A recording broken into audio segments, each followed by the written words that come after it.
Thank you very much, Louis, for this invitation. I'm going to make the short presentation in line with what you've guided. My name is Clement Nyandiere. I'm the Director General of Parliamentary Joint Services in the Parliament of Kenya. I oversee, among others, the ICT in terms of the support to the two houses of Parliament. And the presentation is around the digital transformation of our legislature, which is an ongoing process. So next slide. In this slide, you can proceed. I have provided a kind of mapping of how we've done our digital transformation.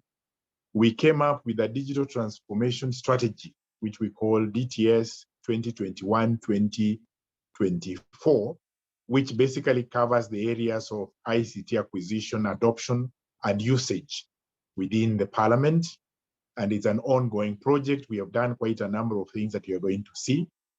The first thing that we did, and this is covered on my right, is the policy approval by the body corporate, the commission, the Parliamentary Service Commission approved the digital transformation strategy, which allowed for us now to proceed to have budgets for various items that we are implementing. Next. Among the implementations we have done in this, and I've tried to highlight, and this has been ongoing for some time, we have what we call the ePAL Kenya paperless solution, where documents which are used in the Houses of Parliament, in meeting rooms, in various other locations, they are prepared in PDF format or any other readable format, and they are available on that gadget, which is basically a tablet from which one is able to access in a fairly paperless setup. We have the broadcasting service, which is done on the YouTube channel and other social media pages. We have automated our audio recordings. We have the Hansard that is properly done from the recordings, and then the staff are able to transcribe. We have the electronic voting element in the multimedia digital congress system that we use. Then we use our website to upload information relating to house business, house activities, the various reports that have been done by the Parliament. Then we also use the ICTs around the administration, issues around payment using the integrated financial management system, the payroll. We don't print payslips as we used to print before. One is able to access his payslip. A member of Parliament can access their payslip online. We have mileage claims, attendance register. Then we had a recent development of an online recruitment system where we were able to process about 20,000 applications within a very short period. Something that used to take us almost a year to process took us about a month and a half. Then we have a security system we call Zero Trust, and there is the e-file system. On the next slide, we've tried to capture the new projects. I'm not going to discuss them in detail, but we have e-Parliament, basically linking the various elements of the House processes all the way to, it can be seen, to network upgrade, the intranet, the electronic data management, document management system, among others. You'll be able to read this presentation when it's provided to you.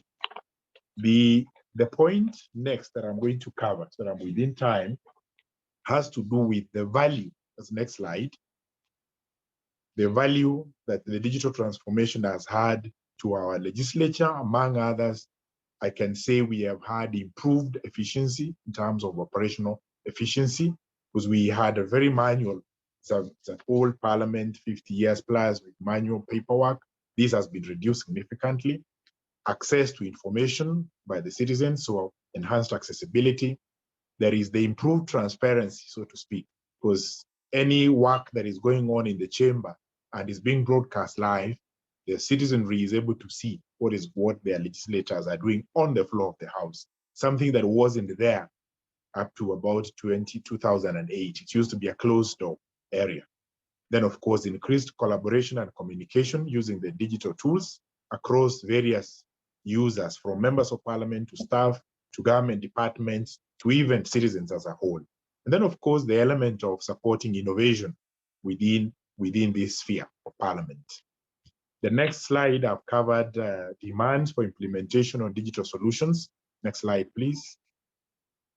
So in this area, I looked at what are the demands on us So the element of ease of use, members of parliament and it appears that both sides, members of parliament and staff, would benefit from these. Members of parliament want tools that they can use easily, so ease of use. We would want the systems that are being implemented be able to communicate with existing systems, so integration with existing systems. There is a big issue around security and privacy. There is the element of customization of the various tools. If it is, for example, the communication gadget, can you use it for loading websites? Are you able to use it for mobile telephony? Can you use it for uploading of, say, information on the Facebook and the likes? And of course, the element of scalability. And on the other side, the staff side demands everything else, but flexibility also, and support and training, because the support, members of parliament are supported by staff. So there is the requirement for support and training. In the next slide, and I'm trying to rush enough so that I capture as much information as I can, is the accomplishments, which I think I've covered in a way. The next one is updating of internal rules. There was a question that Luis had asked me to cover. I think it's the next slide. The issue around updating of internal rules.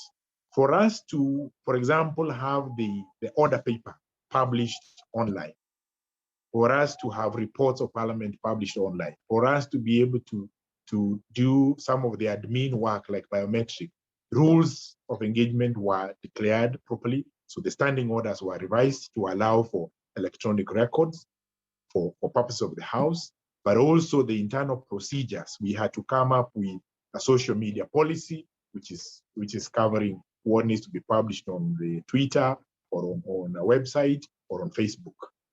And then, of course, the workflow rules for purposes, for example, if it's payments, this is who will originate the request, the approval process, and the final approval before, say, a payment is done to the external. There was the issue of challenges, and probably that would be almost the second last. The next slide, please. The major challenges we have faced: funding, very usual. We don't have enough. So our proposal, what is in green is what we have proposed, is to lobby for more resources. We have worked with 1 or 2 development partners to facilitate some of the technology. Then, of course, limited resources in terms of personnel, time and skill. Then, of course, the resistance to change. Members of parliament, some of them, if they have been in parliament for a while, were comfortable with the way of doing things. Now you're bringing digital environment. Even to read documents online can be a challenge, because we stopped paper in the chamber, for example. So one has to log into their tablet, which is already installed in the chamber, to access whatever document. The order paper used to be printed. We used to have large volumes of paper printed. Now the order paper is online, etc. Then, of course, security and privacy concerns from the members, we have had to assure them. We have had technical difficulties, and especially the capacity. So the solution was to employ a few more techies, which we have done. And then there was the element of compatibility with existing systems, which is, some of them are legacy systems that we had, and sometimes to transfer documents, they are not readable in some of the formats. I don't know how I bring on time. If I can ask for 1 more minute, Luis, let's proceed. The next slide. Absolutely. Thank you very much. So here, what we've done to members of parliament, a good number of members of parliament may not be totally digitally savvy. So what the parliament does at the beginning of a new parliament, we organize a team to train the members of parliament, induct them to the system, show them how the system are used, whether it's for electronic voting or for logging in to be able to contribute or access to reports which are online. And then we provide an officer in the chamber. Whenever these houses are sitting, you will find 1 or 2 officers assisting the clerk assistants, even the members of parliament, to run the systems that are there. Then, of course, guidelines. I think the last slide has to do with COVID. You can proceed. I probably would want, yes. In the COVID environment, we had to change quite a bit of things, because this is what made us to realize that it is not always that members of parliament must sit in the chamber for them to transact. So we had to combine a hybrid system. Some members could be sitting in the chamber because the chamber is, like the big chamber is 350 members. We could only accommodate about 100 there. The others would sit elsewhere and follow it on screen or follow it on the YouTube channel and contribute from wherever they have had. The pandemic also accelerated some of the adoption of ICT tools that we have had, and even the change of rules to allow for voting from a distance. For example, wherever you are, you're given a code on a Zoom call, and you call in and you can even vote from wherever you are. And we think into the future, some of the technologies we've been able to put in place will be very useful post the pandemic. I think I am done as far as this is concerned. Thank you very much. Thank you so much.